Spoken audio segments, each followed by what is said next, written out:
नीति के विशेषज्ञ हमारे साथ हैं। बहुत बहुत धन्यवाद सर जुड़ने के लिए। तो हुसैन सर, यही आपसे अगर जो ये वन फ्यूचर है, अखिलेश ने थोड़ा एक संकेत दिया है, लेकिन इससे क्या ठोस निर्णय लिए जा सकते हैं या क्या ठोस कदम उठाए जा सकते हैं, किस ओर बढ़ते हुए नजर आ सकते हैं G21 देश जो है? देखिए, धन्यवाद। अगर एक पृथ्वी, एक फैमिली, एक भविष्य है, तो वन फ्यूचर जो अलायंस, जो ग्लोबल वन फ्यूचर अलायंस, उसी की एक कड़ी है। उसमें पूरा प्लान दिया गया है, रोड मैप दी गई है कैसा ये भविष्य होगा। उसमें कैपेसिटी बिल्डिंग की तरफ प्रोग्राम की गई है, फाइनेंसिंग के बारे में कहा गया है, इंफ्रास्ट्रक्चर डेवलपमेंट के बारे में बात की गई है और कनेक्टिविटी के बारे में बात की गई है। और इसी के तहत जो है कल जो है बहुत बड़े बड़े फैसले लिए गए हैं। उसमें 3-4 बहुत बड़े इंपॉर्टेंट है, जिसमें इंडिया, मिडिल ईस्ट, यूरोप का जो कनेक्टिविटी प्रोजेक्ट किया गया है वो बहुत बड़ा एक कॉरिडोर प्रोवाइड करेगा और व्यापार में बहुत बड़ी जो है संभावनाएं लाएगा और फैसिलिटेट करेगा ये व्यापार को। ये करीब जो है $100 बिलियन का प्रोजेक्ट है। इसे कहा जा रहा है कि एक 10 मिलियन का एक व्यापार रोजगार पैदा करेगा और ट्रिलियंस ऑफ डॉलर का रोजगार, ये 40% जो है ट्रेड को बढ़ा देगा।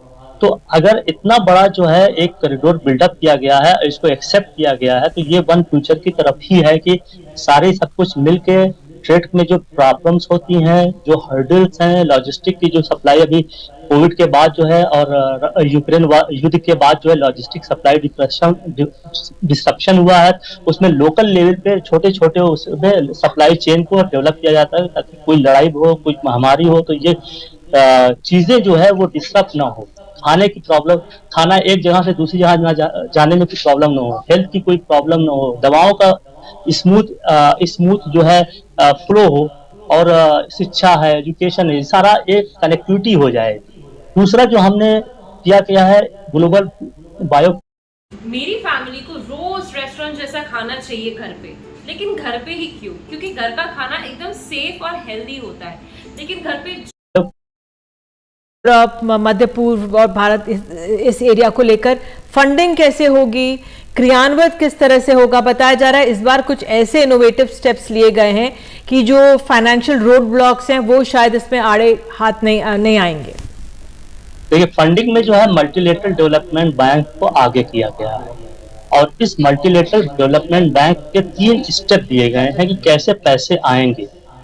पहली बात तो अभी तक तो पूरा बर्डन जो है सरकारों के ऊपर होता था, स्टेट के ऊपर होता था। जितना भी इस तरीके के पब्लिक रिसोर्सेज होते थे, पब्लिक इंफ्रास्ट्रक्चर होता था, सरकार के ऊपर होता था, तो वो पॉसिबल नहीं था। बहुत ही आधे से ज्यादा दुनिया जो है गरीबी में।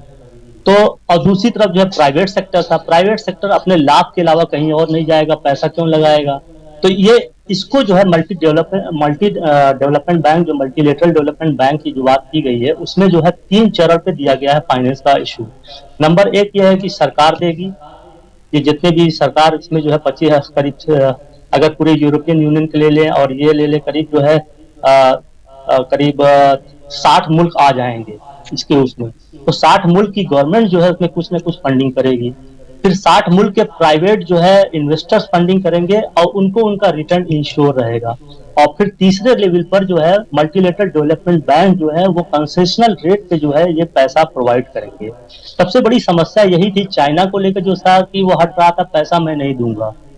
तो अब 21st सेंचुरी में फंडिंग की जो क्राइसिस थी उसका एक स्टेप वाइज एक्शनेबल प्लान दिया गया है इसमें।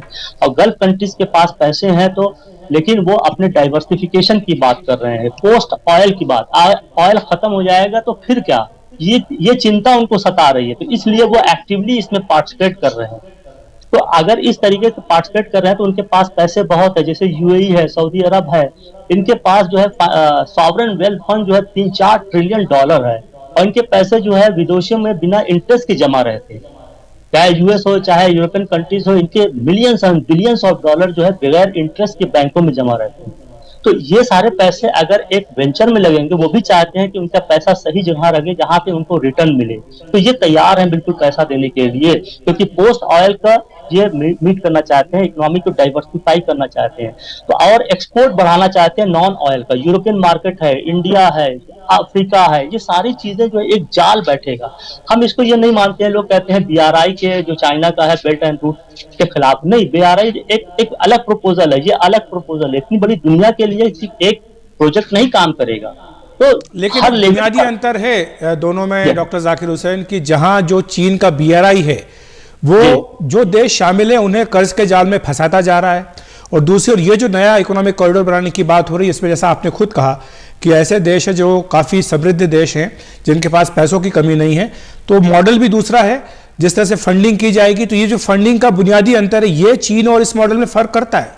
जी बिल्कुल करता है, इसी ने चाइना को शायद परेशान कर रखा है कि उसका जो एक तरीके से साहूकारी वाली जो बात थी ना कि तुम हमको इतना पैसा दो और तुम अपना घर हमारे गिरवी रख दो, हाँ बिल्कुल, ये वाली बात खत्म हो रही है। और इससे दुनिया को, शायद दुनिया अब जागी है, हिंदुस्तान ने दुनिया का अट्रैक्शन इधर किया कि भाई देखो ये हो रहा है और तुम सो रहे हो, अगर तुमने अपनी जिम्मेदारी निभाई नहीं तो फिर आपको क्रिटिसाइज करने की भी जरूरत नहीं, जिम्मेदारी लीजिए, फिर दयानतदारी लीजिए, रिस्पॉन्सिबिलिटी एंड अकाउंटेबिलिटी। बिल्कुल डॉक्टर हुसैन, शायद इनडायरेक्टली जिस तरह से छोटे देश हैं जिनको पैसा चाहिए था और वहां पर वो पैसा नहीं अदा कर पा रहे थे, तो वहां की जमीन हड़प ली गई, ले लिया गया, चाहे मॉरिशस की बात हो, चाहे अफ्रीका के तमाम देशों की बात हो, तो एक तरह से ये जियोपॉलिटिक्स भी आ जाती है। चीन को किस तरह से कंटेन करना है या क्या संदेश देना है, वो भी अपने आप इससे निकलता है एक संदेश। चीन को कंटेन जो है ये चीन समझ रहा है, लेकिन चीन को समझना चाहिए जरूरत क्या है। जरूरत यह है कि सबको साथ लेके चलो भाई। आप जो है लार्जेस्ट एक्सपोर्टर तो बन गए हैं, लार्जेस्ट इन्वेस्टर बन रहे हैं, लेकिन पैसा तो आपके पास जो है सरप्लस है, लेकिन आप और ज्यादा खून चूस रहे हैं सबका। तो दुनिया ने एक अल्टरनेटिव सिस्टम डेवलप किया जिसमें भारत ने एक लीड लिया है। तो भारत का संबंध जो है, चाइना तो हमसे नाखुश रहेगा ही, अच्छी बात जो भी कोई करता है तो उससे तो लोग नाखुश ही रहते हैं जो गलत बात करते हैं, लेकिन अगर सबका भला हो रहा है, सबका विकास हो रहा है, तो इसमें डरने की बात नहीं है। और ये प्राइम मिनिस्टर मोदी की अध्यक्षता में जिस तरीके की